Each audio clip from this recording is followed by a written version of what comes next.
Sekarang kita masuk ke bagian keempat, yaitu tata cara mengkafani jenazah.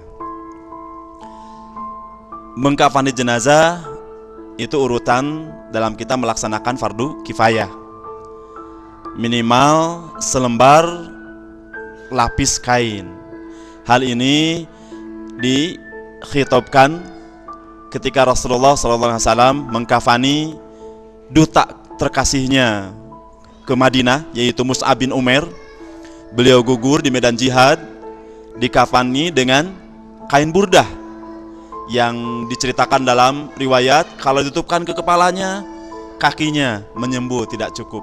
Kalau ditutupkan ke kakinya kain kafan itu, kepalanya tidak tercukupi. Oleh karena itu ditutupkan ke kepalanya yang menjadikan kafan Mus'ab bin Umair, dan kakinya yang tidak tertutupi dengan kain kafan ditutupi dengan rumput izkir. Nah, itu artinya kita boleh kalau hanya satu lapis saja, kalau memang tidak ada lagi. Tapi utamanya adalah 3 lembar. Kemudian mengkafani jenazah dengan baik adalah dianjurkan. Dan bagus-bagusnya kain kafan adalah warna yang putih. Jadi hal-hal yang disukai dengan mengenai kain kafan, yang pertama bersih, dan kalau bisa yang baru. Rasulullah SAW bersabda, apabila salah seorang kamu mengkafani mayit saudaranya, maka hendaklah dia memperbagus kafannya. Hadis riwayat Muslim. Kemudian yang kedua bersih tentu saja. Yang ketiga bisa menutupi seluruh tubuh. Yang keempat diusahakan berwarna putih. Rasulullah SAW bersabda, pakailah pakaian yang putih, karena sesungguhnya ia lebih bersih dan lebih baik, dan kafankanlah dengannya mayit-mayit kamu. Hadis riwayat Tirmidzi dan lain-lainnya. Pakailah pakaian yang putih, karena itulah yang terbaik, dan kafankanlah yang meninggal di antara kamu dengan pakaian putih ini, dengan kain putih ini. Yang kelima, diberi cendana atau minyak wangi atau kapur barus dan sebagainya di muka dan tempat sujud. Kemudian yang keenam, 3 lapis bagi laki-laki dan 5 lapis bagi perempuan. Dari Siti Aisyah radhiyallahu anha, Nabi SAW dikafani dengan 3 helai kain putih mulus dan baru, tanpa kemeja dan tanpa sorban. Hadis riwayat jumhur. Di Ummu Atiyah, kaum wanita memandikan putri Rasulullah SAW, kemudian memakaikan kain, baju kurung dan kerudung serta 2 lapis kain dibalut padanya. Bagaimana kalau yang ihram? Maka bagi yang ihram dipakaikan pakaian ihramnya sebagai kain kafannya, kemudian dibungkus dengan 2 helai kain lagi, tidak berjahit dan tidak memakai wangi-wangian karena sedang ihram. Bagi laki-laki, bagian kepala tidak tertutup. Berikutnya, bagaimana cara mengkafani mayit? Yang pertama, mengukur panjang kain kafan kepada jenazah. Jadi kain itu dibentangkan sepanjang jenazah, dilebihi 2 jengkal untuk nanti mengikatnya. Bagian kepala lebihi 2 jengkal, bagian kaki lebihi 2 jengkal. Yang kedua, menggunting kain kafan yang telah diukur sebanyak 2 lapis untuk mengikat seperti pocong. Yang ketiga, untuk jenazah laki-laki, sisa kain dibuat untuk celana atau cancut. Lebarnya diukurkan kepada lebar panggul jenazah. Kemudian dilubangi ya sekitar 4 lubang untuk nanti memasang tali pada kain cancut itu. Yang kedua, tali sepanjang kain sisa, lebarnya kira-kira 3 cm, sebanyak 8 helai. Kemudian sisanya dipakai sebagai lapisan pertama kain kafan agar memenuhi 3 lapis itu.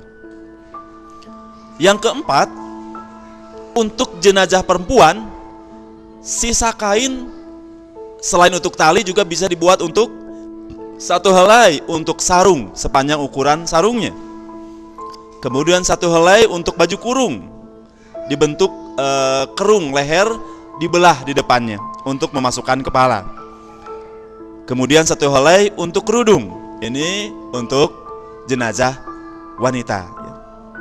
Yang kelima, membuka kapas dari bungkusnya, kemudian dipotong-potong kecil lapis demi lapis agar memudahkan nanti memakainya. Yang keenam, menyediakan kapas untuk menutup bagian kubul atau dubur sebagai sebagai pembalut, ya, biar menutup kalau ada yang keluar dari dua lubang itu. Nanti dilakukannya, ditutupnya di waktu selesai dimandikan. Yang ketujuh, menyediakan kapas untuk melapisi bagian-bagian persendian dan sedikit untuk muka. Jika perlu, menyediakan kapas untuk bagian-bagian tubuh mayit yang luka dan juga tadi kubul dan dubur. Selain itu juga untuk ditabur pada lapisan kapas ditambah minyak wangi untuk muka dan dahinya. Yang kesembilan, mengatur kafan di atas dipan atau tikar dengan arah kepala menghadap kiblat. Kemudian ke-10, meletakkan kafan seukuran tubuh jenazah di atas kain kafan yang sudah dikelar.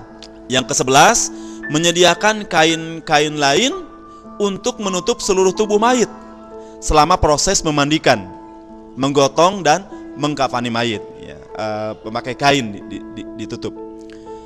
Kemudian ke-12, rambutnya disisir, dirapihkan. Untuk jenazah perempuan, rambutnya dijalin menjadi 3 jalinan. Yang ke-13, mengkafani hendaknya tentu saja berurutan.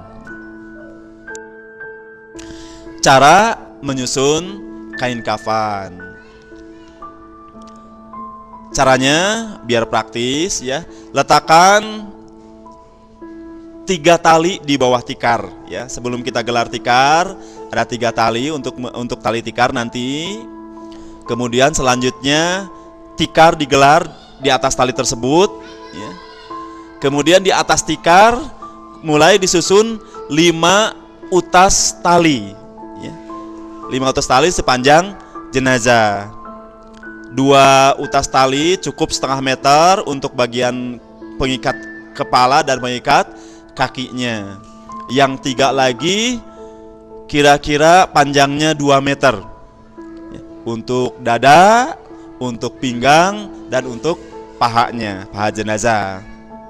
Yang kedua, jenazah dipindahkan ke atas kain kafan yang telah digelar dan diusahakan simetris. Kepalanya jarak dari ujung kain, kemudian kakinya dilihat biar simetris. Yang ketiga, jenazah ditutup kapas, ya, di setiap persendiannya, mulai dari wajahnya, lehernya, pundak, ketiak, sikut, tapak tangan, dan jari-jari juga diberi kapas sesudah disikapkan seperti orang yang salat tangannya. Pinggulnya juga diberi kapas, pangkal paha, lutut, dan juga bagian jari kaki.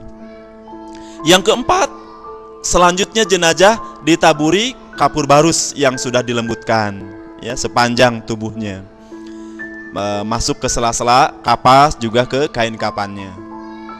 Yang kelima, jenazah diberi parfum ke seluruh tubuh jenazah, ya, agar harum. Yang keenam, kain kafan mulai ditutupkan ke tubuhnya, dimulai saling minimal berdua dari ujung ke ujung.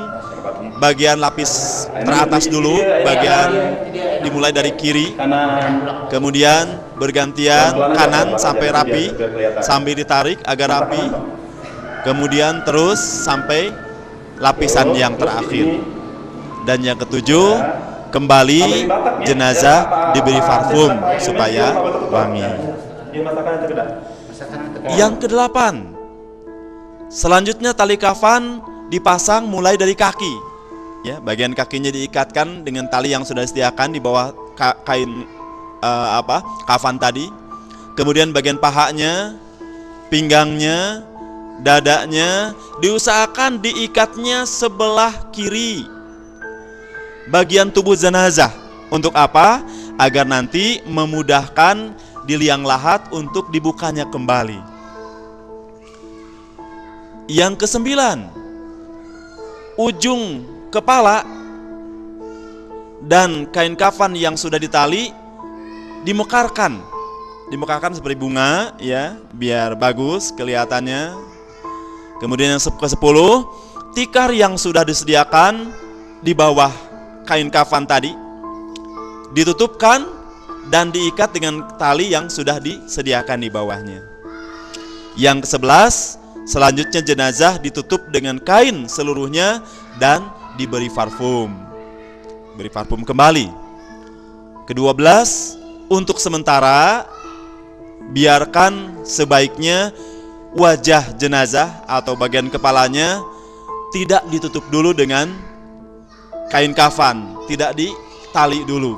Ini untuk menjaga kalau ada handai taulannya, anaknya, istri atau suaminya, orang tuanya atau handai taulan kerabat yang dekat untuk mencium jenazah. Hal mana harus jadi catatan juga, tidak apa-apa air mata kita kena kepada jenazah. Itu tidak ada larangannya. Yang terpenting jangan sampai kita histeri.